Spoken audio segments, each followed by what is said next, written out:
Hi everyone, thanks for joining us on series 2 of the Racing Together webinar series.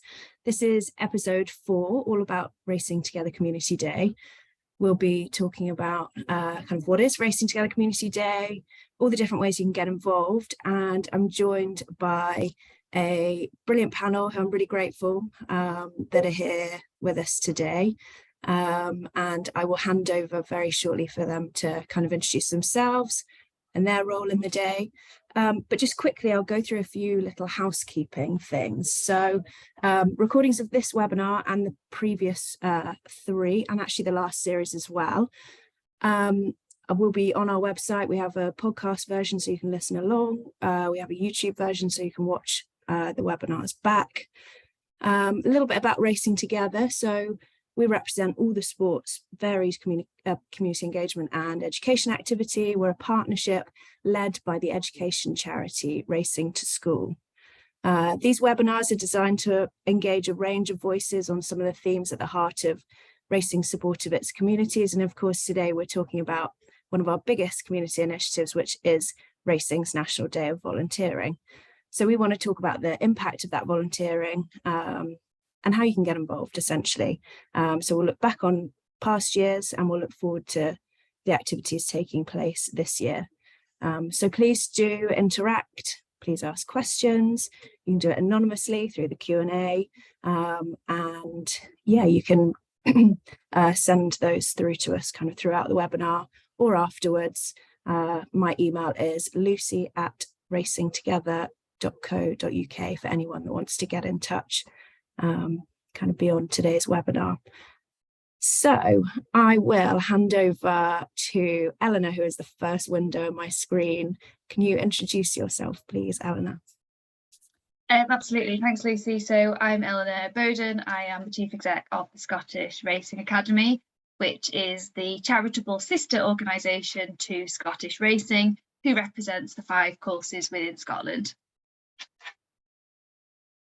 John, do you want to go?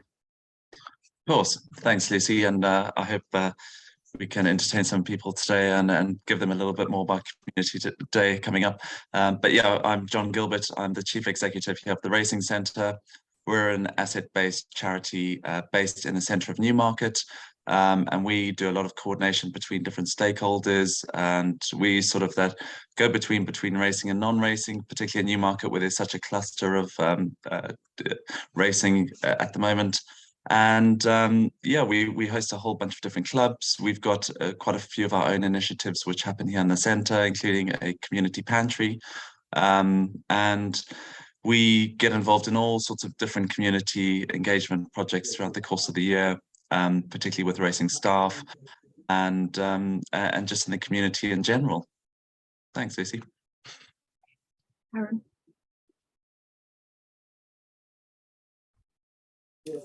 Hi, I'm Karen Pengilly and I'm CEO of a small charity based in the Cotswolds called Kate's Home Nursing. We provide palliative nursing care for people who have chosen to die at home. We look after the patient, we support the patient's families as well, and we provide bereavement support as well. And I'm guessing that I'm here because we've actually benefited from Volunteer Day, and we've benefited from various activities undertaken by people within the racing community in our area. And I think I'm probably here just to tell you a little bit about some of the benefits that brings to us and to the people that we can look after. Thank you so much. So before we get into our discussion, I'm just going to play a short video which gives you a sense of kind of the scale and the diversity of the activity that took place during last year's Racing Together Community Day. So bear with me while I open that video up.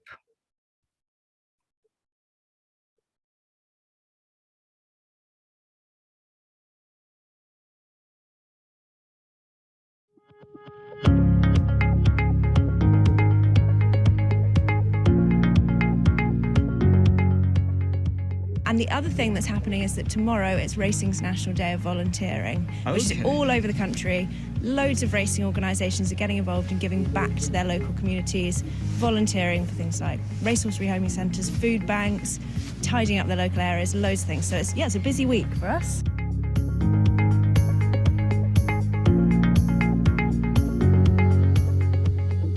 We wanted to give something back to the community, we wanted to do something practical, and so we came out with Mark and his team with the gardeners, and we were doing something in conjunction with Racing Together's Community Day.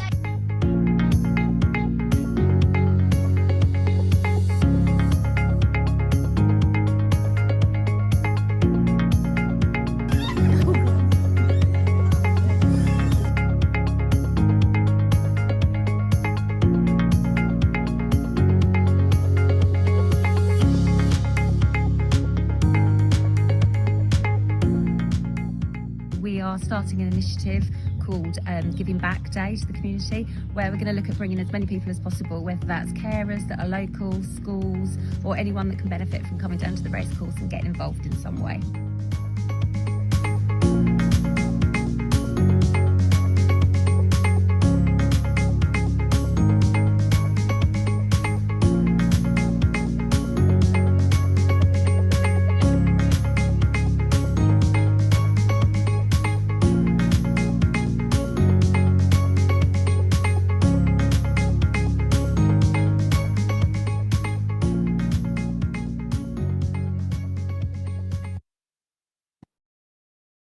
Okay, so that was last year. That was our first year back post-COVID. 65 racing organisations volunteered over 2,000 hours for a huge number of different charities. So we were really pleased with that. But this year, the aim is to grow that activity again. And I'm pleased to say that we're very nearly beating last year's numbers already. But part of the reason for this webinar is to just help people who might not be sure of how to get involved.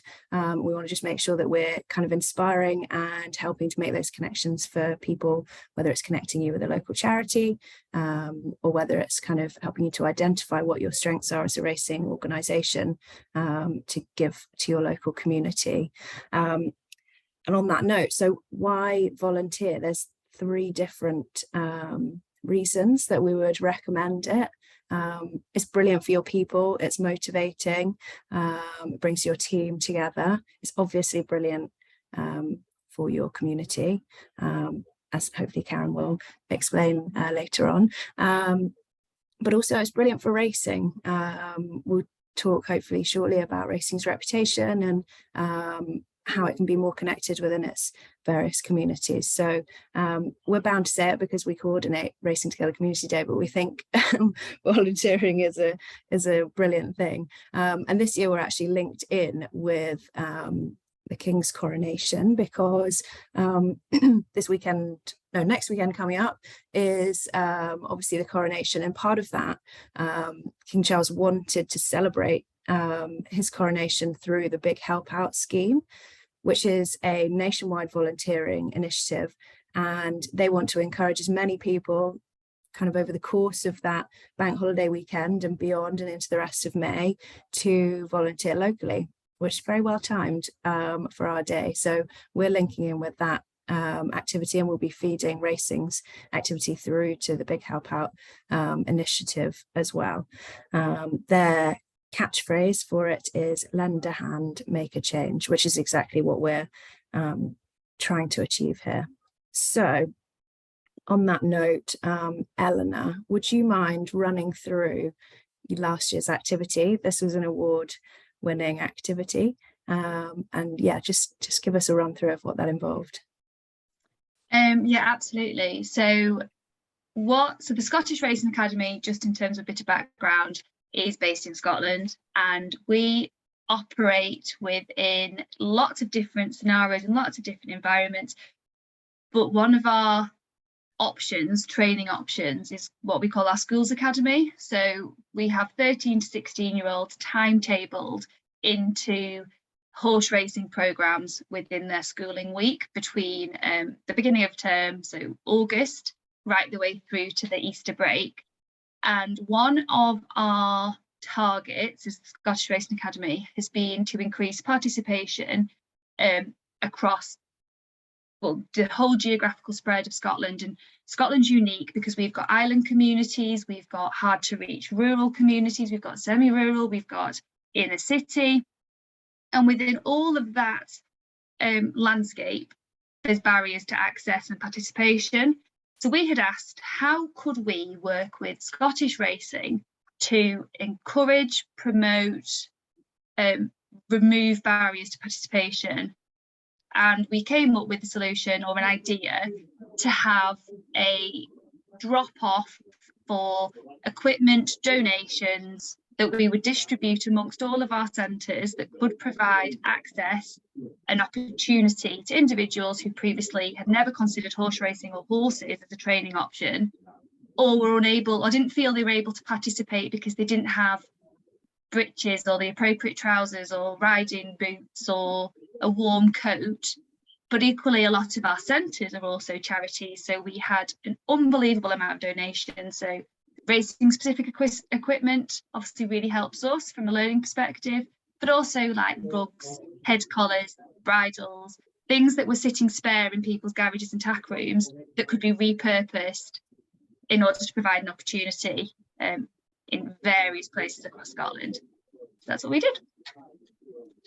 I'd say that your activity was kind of thinking outside of the box and thinking of what works for you, what works for your local community. What kind of advice, I suppose, would you give for someone that is trying to work out, they really want to get involved, they're trying to work out how they could kind of set up an activity? Because you managed to do that very successfully, and you haven't mentioned the fact that you won an award, so you need to mention that as well. We did win an award, which is a massive surprise, and of course Aintree do a phenomenal job of their community, and they normally win the award. And I made a joke at the beginning of the evening that I'd like one of those coats. I have to go work for Aintree, so to win it I was extremely proud. I suppose a few things. One is it was a coordinated team approach, so it was recognising the strength in our teams and our team's location. So we're spread out across all of Scotland. We're not based in a particular hub, which made, I suppose, more straightforward in terms of increasing reach. But also we had to, we stopped and we thought, how could we do something that was authentic, that was meaningful, and added genuine value to our partners and those that we're trying to reach. And it just so happened we'd had a group of learners who required riding boots, and we'd been very fortunate in gaining support from a donor, but I then thought this isn't unique to that area in Scotland, and race courses were really keen to get involved. So I suppose a bit of advice would be consider what's authentic, that's within your own scope. And I mean, the other thing that I think I certainly have had to work hard on is raising consciousness around the privilege associated with our jobs, our sport, our facilities, and not being complacent or taking for granted that what race courses can offer and racing can offer would be my advice, really. Thank you. I'll leave you in peace for a minute, but I have got more questions for you. John, could you give us an idea of kind of the things at the Racing Centre, and you with your kind of Newmarket and Newmarket Open Door hat on have done in the past, and what you're planning for this year? That would be great. Yeah, of course. And I think, it sort of lends itself to what we're planning this year as to what's happened in the past. And, given COVID and what we went through, the town of Newmarket really pulled itself together. And I think that's a real strength in what the horse racing industry could offer to the community as well. We've got a lot of stakeholders in a very small cluster here. And we found a real genuine ability to get things done when we work together. So what Eleanor was saying is, don't work in isolation.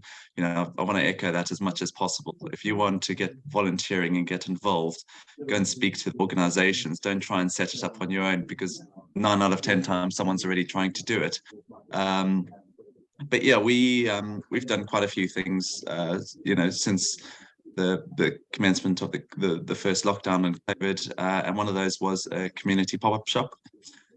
which we ran out of the racing centre here in Newmarket. And this is, it was set up by the Basic Foundation in Ipswich and Felixstowe, where essentially someone could come with a big grocery bag, which we provide. They pay £2 and they could fill it up with whatever there is available on the day. We started those in that first year after the first lockdown, and by Christmas we were having over 80 households attend on a weekly basis. We then have, since that, it's been taken over by Open Door, and they've moved up to the Catholic Church. So that's still a standing a fixture every week in Newmarket. But on Racing Community Day, obviously we had quite a few of the racing welfare officers go up and work at the pop-up shop on that day. And we did quite a lot of volunteering at the food bank itself. Now you mentioned, obviously I wear quite a few different hats, and one of those is I'm a trustee of Newmarket Open Door, which is one of the beneficiaries of this year's Community Day. And there's quite a lot of talk about food insecurity and food poverty, particularly with the cost of things rising and cost of goods. You know, supermarket prices have soared, as everyone's aware of. So is energy and electricity and gas. So all these things really culminating in a bit of an issue for the general population. But obviously Racing Communities Day is a great opportunity to address some of those and help in some small part. So yeah, on just going back to last year's Community Day, we did a bit of bunting creation for what, am I right in saying it was the Jubilee that coming up just after? So we did quite a bit of bunting creation here at the centre. So we had a team from Discover Newmarket and some from the museum come down, and they really got involved, got stuck into it and created some really fantastic designs, and that was put up as part of the community's display in Newmarket shortly thereafter. But other than that, we've always encouraged yards and anyone participating that if they can't get to a central location or form part of some sort of central plan, to do something small in their area. So what we were saying to yards in Newmarket was, great, if you can't be with us at that time on that day, why don't you take some of your mucking out equipment and tidy up the curb outside your yard, for instance. And you know, there's 60 odd trainers in Newmarket. That's going to be the majority of town by the time they finished. So you know, if we all chip in some small part, it would make a really good impact and really big impact. And particularly for us, you know, Newmarket's quite significant in the fact that, you know, the horse racing industry employs so many people. So when we talk of community and racing, they're sort of the same thing. Although it's a percentage, you know, you can't live in Newmarket and not be impacted by racing. So it's a great day and a great opportunity for racing to give back to the community. I agree. And John, in terms of food banks, because we've got a lot of people kind of nationwide looking to support food banks this year, there are ways of doing it kind of more effectively and also sensitively. What advice might you give to someone starting from scratch, wanting to connect with a local food bank, for example? Yeah, of course. You know, you touched on a point there about sensitivity. You need to remember these are people that they have dignity. We've got to value that. They're a person just like you or I are, and we need to respect that to a large degree. So although they might be in financial difficulty, we need to protect them as an individual as well. So yeah, which is essentially where the pop-up shop idea and concept has come from, because they take ownership of it. It's £2 that they pay, and they've got a right to fill up that bag thereafter. So it keeps that dignity intact. But yeah, if anyone wants to get involved with food banks in their area, it's probably best to get in contact with them directly. They're always looking for volunteers. I know with my Open Door hat on, we operate, I want to say 3 or 4 days a week, and that's purely down to the lack of volunteers. It is quite a job, as you can imagine. It's sorting shelves, getting things in place, seeing goods in, dating them. You know, we've got to follow the same protocols that any other grocery store or hospitality outlet has to. So But again, you know, obviously food banks are very important at the moment, and becoming more and more relevant as we're going through this cost of living crisis. But just to give you some stats on what what food insecurity has been, since August 2020, food insecurity, and this is moderate to severe, so those who would go from having one meal to potentially no meals over the course of the day to pay for something else, went from 6.9% to 17.7% as of January this year, which is an incredible rise. So it's having a huge impact on the population. But of that, we obviously are aware that universal credit and all these other factors come into it. Of the 17.7%, 49% of universal credit claimants experience severe or moderate to severe food poverty, which is just, you can't comprehend what that means, you know, in layman's terms. It's millions of people, which is why we are so focused on getting the food bank out as much as possible, but also realizing that you look at Maslow's hierarchy of needs, food is right at the bottom of that chart, because it's one of the foundations of what we need to survive and sustain ourselves. So we've identified it as the most important project that we want to be doing on the day, and which is why we're doing Newmarket's or let me just rephrase that, Newmarket Racing's big food collection on Community Day, and we're going to try and get as much food as we possibly can into the food bank on that day. Thank you. And there are lots of Newmarket organisations already kind of keen to get They involved are. in that, aren't there? Exactly. So obviously the joys of having a cluster of racing in Newmarket is we've got a lot of stakeholders who can contribute towards that. So Jockey Club are particularly getting involved. We've also had Godolphin stepping up and saying that they want to get involved. Now we're also doing a litter pick on the day, so we'll be providing a lot of equipment out to any yards that want it or organisations. But yeah, Godolphin, Jockey Club Estates, ourselves. The race course is actually going to be a collection point for food as well. So they, although they're racing, they're still getting involved in all these great opportunities. And Newmarket Open Door will be the main beneficiary for Newmarket. Brilliant.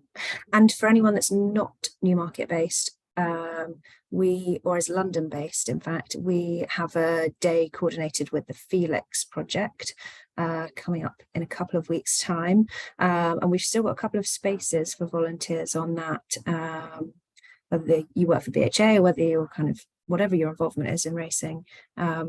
Get in touch if one of those spaces sounds like something that you could help with. So yeah, thank you, John. That was really insightful. Karen, sorry for leaving you till last. But it'd be great to hear more about kind of what you did with Richard Phillips last year, and also the impact. Hopefully you've seen like a little bit more of kind of the various different initiatives just on this call that racing is taking on the day, and give us an insight maybe into the impact that you think that could have. Right, well, and I mean, don't worry, it's all about leaving me to last. It's really interesting listening to everybody, it really is.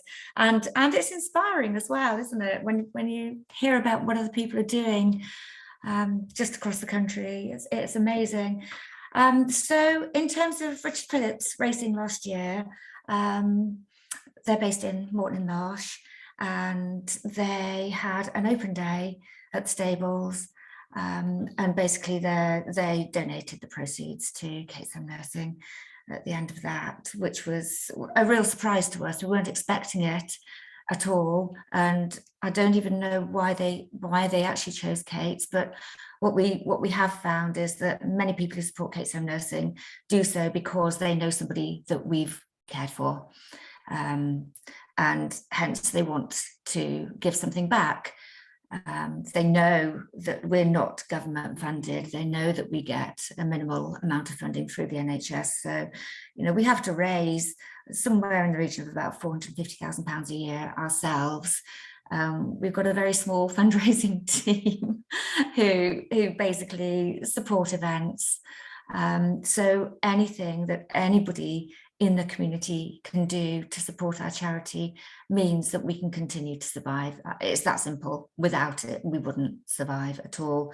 Nursing at the moment is costing around about £70 an hour. Our nurses, we've got 24 nurses on our books at the moment, and they really do enable people to have the choice to stay at home in their final days and weeks if that is where they want to be. Without the nursing care that we could provide, those people would probably die in hospital, maybe in a nursing home. We've got one local hospice, they may die in that local hospice. So any support that anybody can give through volunteering or raising funds makes that difference to people, and it means a lot to people, not only those people who are dying at home, but their families who are living on afterwards with the memories of those final days and weeks. But, you know, it makes a massive difference to those people how their loved one, family member, person they're caring for actually spends their final days. I'm sorry, Lucy, what was the rest of your question? Well, it was about the impact, but I think you've kind of covered it. The only other thing I was going to ask you about was quite often we find that partnerships are formed beyond Community Day. So there might be a one-off initiative on the day, but then that kind of carries on throughout the year, or you know, it starts with fundraising, but then leads to awareness raising. You know, you've perhaps found that with other partners. What's kind of the importance of that to a charity like yours? Yeah, absolutely, it's vital. You know, we're in a community, we're in a fairly rural community.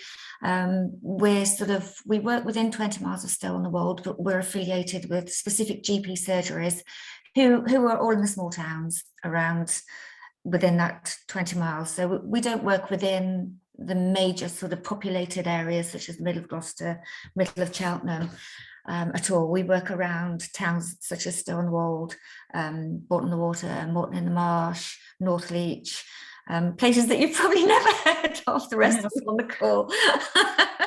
And if we don't have those relationships and those relationships ongoing with people who have some influence and some sway locally, then really we don't have a charity continuing at all.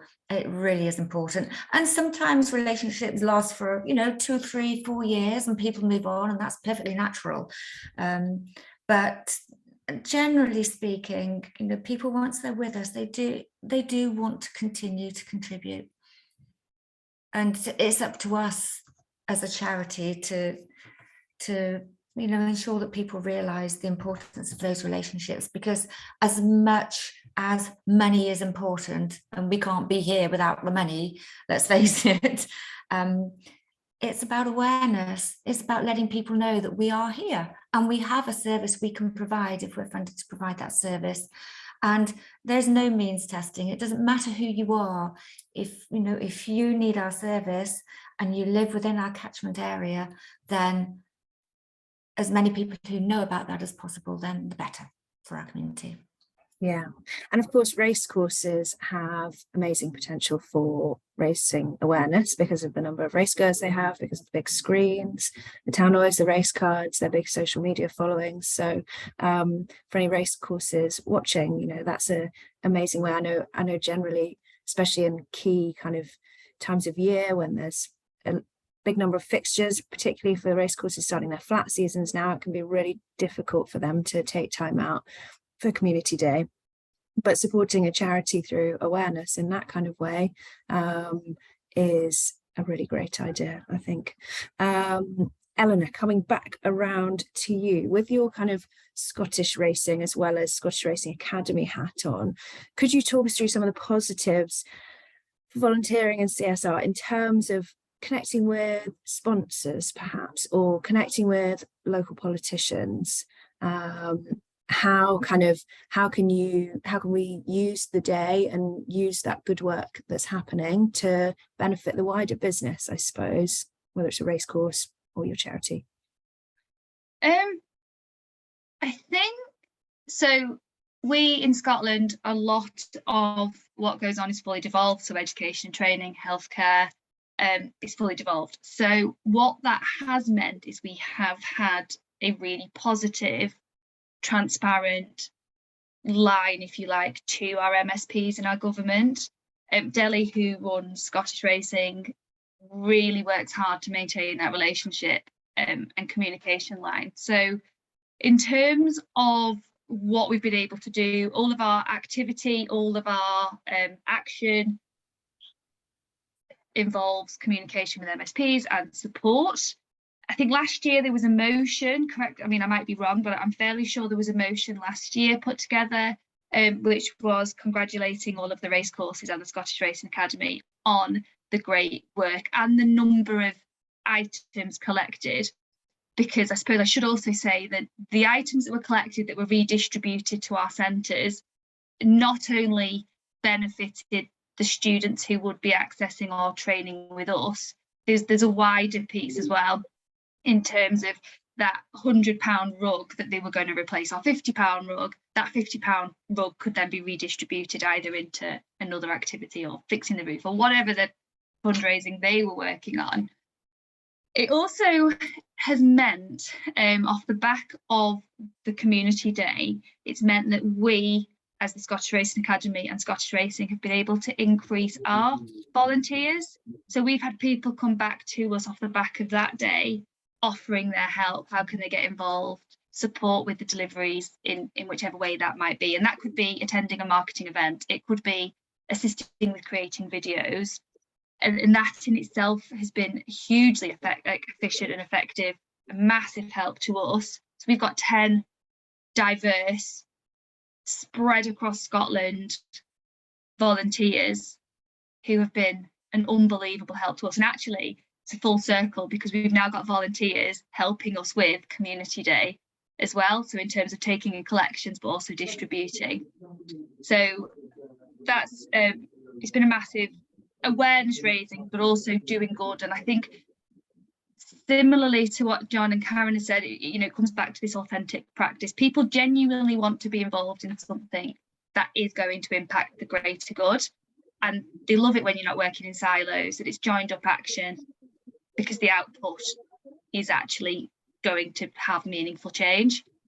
In terms of the sponsorship piece, I wouldn't be probably the best person to ask. But I do know that previously we had worked with William Hill. So when I was wearing my purely Scottish Racing hat on, we had a really positive relationship with William Hill, who have a sponsorship arrangement with Scottish Racing. And actually they were starting to ask questions around what are our community engagement policies, what are our social responsibilities, and how can we ensure that where, from a procurement perspective, I suppose on their part, how are they making sure that their partners are doing right by all participants? So yeah, I don't think we can ever do too much of the right thing. There's always knock-on effects. Some of them are tangible, some of them are intangible, some of them are recordable, some of them aren't. But yeah, the knock-on effects of the positive action and activity has been huge. Yeah, and that's not just racing, is it? In terms of the sponsorship you mentioned there, you see it across football in particular now, where their sponsors wanting to get involved actively in their community programs and other large sports as well. So yeah, it's a really interesting and possibly growing kind of area. So I've got a question that I'm just going to throw out there and then see who wants to answer it. What do we think? Obviously, racing's reputation has been in the news a lot recently, around the Grand National in particular. And what potential do we think activity such as Racing Together Community Day can have to improve racing's reputation, or, on a community level? Who wants to go with that one? No one. John. Giving it a shot. Yeah, go for it. Well, I mean, we're quite fortunate in that the large population of Newmarket is in racing itself, but they really understand what racing is. It's not this idea or concept that outside organisations are trying to depict. And I think we really need to think about what racing is, but also celebrate its positives. And you know, Community Day is one of those. But actually, you know, the joy and care and all of that goes into the race horse is immense. And you know, that impact has not been shown as much as what, you know, all this controversial stuff has. But unfortunately, you know, news needs to sell at some point. So I think the racing industry just needs to be conscious of that. But you know, again, Community Day is about showing that, you know, the horse racing community doesn't just get involved in horse racing; it gets involved in all sorts of other things. And this is, you know, again, from looking at Newmarket, this isn't just about one day. This is actually the highlight of the year. Volunteering still continues, you know, 24/7. This is just really the time for it to shine. And I think we need to push it as much as we possibly can.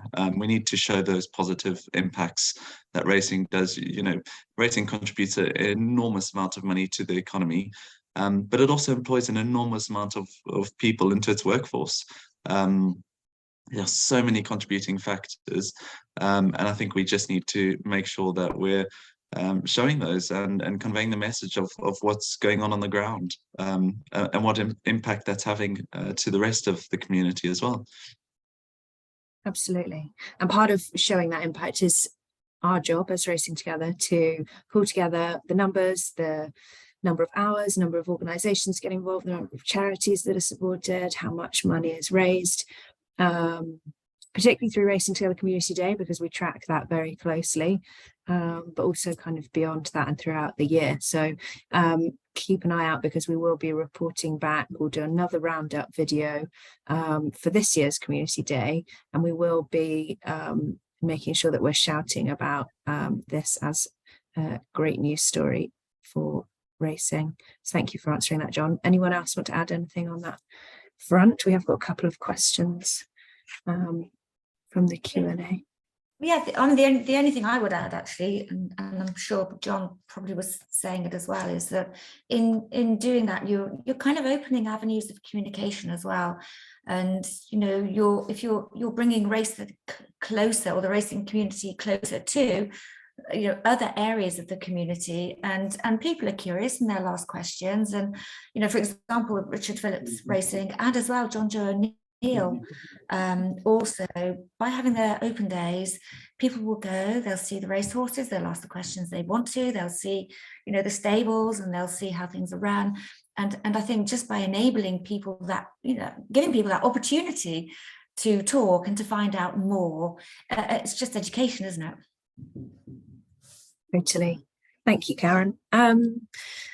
Okay, so one of the questions we have to all the panelists: have their respective beneficiaries been surprised by racing's collective willingness to volunteer in this way?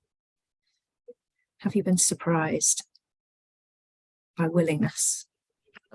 Yeah, I mean, I can kind of answer that on a certain level, and I would say yes, actually.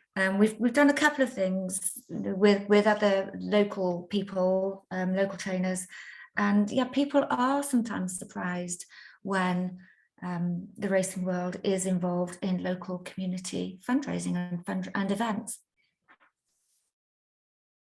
Anyone else want to add to that? Yeah, I think I think it's a great. Sorry, Eleanor, just jumping in there before you. I think it's a great opportunity, and you know, year on year this is building. It's getting better and better. The exposure is getting, the reach is increasing. We've certainly seen, you know, particularly in Newmarket, of the last 3 years. Last year was a great event, but it was nothing what this year is going to be. So that impact is really going up, and you know, I can only see it growing from here on out. I think my points would just echo John and Karen. I suppose the only difference in terms of what we do in Scotland would be, actually our race courses have worked really hard with the support of Racing Together for a good number of years to make sure that they are recognised, seen, very visible within their communities. So I'd say at this stage they're certainly less surprised, and they're actually often looking to the race courses as hubs and within their communities. albeit informally. But I mean, certainly the island communities, for example, who are starting to work with the Scottish Racing Academy a lot more closely, are surprised, have been really surprised in terms of how open, how supportive we are in keeping that line of communication, transparency, inviting them along to have these conversations. Because in response to your question around negative press, I think exactly, just to echo what everyone else said really, but also it's about awareness raising and an education piece and a bit of accountability. Because actually, if we've got people asking us those hard questions, it keeps us, you know, check and challenge is so important. And Community Day allows a platform to be vulnerable, if you like, because we are opening our doors, getting involved, come along, speak to, you know, opening, lifting the iron curtain. So in answering all that, have I been surprised? Are they surprised this year? Not hugely. But certainly in the past when we were starting these conversations, absolutely. Yeah, and we know that racing's a charitable sport because we've measured it in the past. You know, it's approximately £3 million of fundraising a year. If you look at the Well Child partnership with Cheltenham and the Gold Cup, the amount of goodwill towards Well Child. But I guess the challenge for us is to increase that activity, isn't it? And it's also to get those good news stories out more broadly, which was actually the subject of our last webinar, if anyone wants to catch up. So we're pretty much there in terms of, I'm just going to check. Yeah, we've answered most of the question. Yeah, we're nearly there in terms of our time limit of 45 minutes. Is there anything that anyone else wants to add before I kind of wrap up? I've just got one question for Eleanor, and she sort of hinted at it to some respect. But within Scottish racing, you mentioned that there's this informal hub around race courses. Is there anything that's going to be formalised in that respect? Because you know we're seeing it more and more as to what race courses are doing on outreach. What is Scottish Racing's approach to that?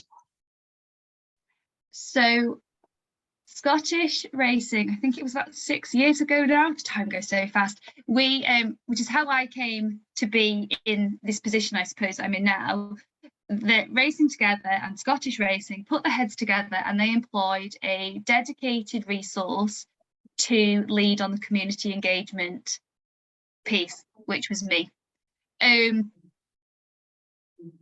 unique landscape in Scotland is that 5 courses, who are all independent, or were, and Musselburgh is a bit different now, but were independent at that time, but were all operating centrally under the umbrella of Scottish Racing. So that created a really positive landscape to create joined up thinking. So if we were doing something at one race course, we could share best practice easily amongst the 5. Obviously that resource evolved into something else, and now there's a charitable entity, but the appetite for community engagement, corporate social responsibility, all of that is still there. And there are conversations with, and I can't remember the organisation, which is really bad form, but it is a community engagement organisation or subsection of the Scottish government or parliament that's looking to formalise conversations with, I think, a few of our race courses in terms of how can we exactly that, have it as a hub with dedicated resource so that it is always the go-to. And again, each of our 5 courses are so different. So Kelso's in the heart of the Borders, very rural, older community, with different demands and requirements, to maybe Hamilton, which is in South Glasgow, very urban, younger generation, brand new housing estates popping up all around it, both of which have could have really strong community implications, but different requirements. So having a centralised bit of guidance, I think, was the key. And we've got a meeting this summer, so watch this space. I might be able to come back and tell you something else in September. But yeah, that's where we are. Be interested to hear more. Thank you, all of you, our brilliant, very generous panel for giving us their time. This lunchtime, it's exactly 2:15. So yeah, thanks everyone who's tuned in. For anyone that wants to find out more about Racing Together Community Day, we can offer kind of hands-on support, connect you with a local charity, advise you on what your activity might be. So please do get in touch with us directly. As I said at the beginning, my email is lucy@racingtogether.co.uk. And the only final thing to say is that a survey will pop up at the end of this webinar when it closes. So feedback always welcome and appreciated. So thank you, everyone. And yeah, we'll sign off there. Thanks, Lucy. Thanks.